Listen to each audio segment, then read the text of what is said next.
Everyone, welcome back to my channel, যেখানে আমরা spoken English মানে দৈনন্দিন ব্যবহার করার ইংলিশে ফোকাস করি। আমার নাম দীপানেতা। তাহলে চলুন আজকে সেন্টেন্সেস মানে বাক্যগুলো ধ্যান দেওয়া যাক। খাবারটা ঠান্ডা হয়ে গেছে। The food has gone cold.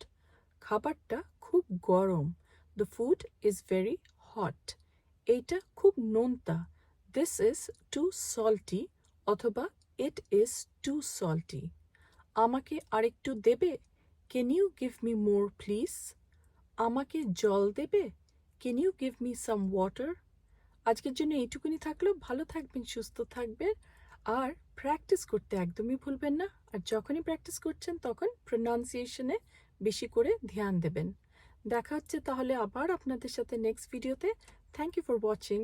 আর হ্যাঁ, ভিডিওটি ভালো লাগলে লাইক, ফলো, সাবস্ক্রাইব করবেন, আর অবশ্যই আমাকে কমেন্ট করে জানাবেন যে ভিডিওগুলো আপনাদের কেমন লাগলো। Thank you again for watching.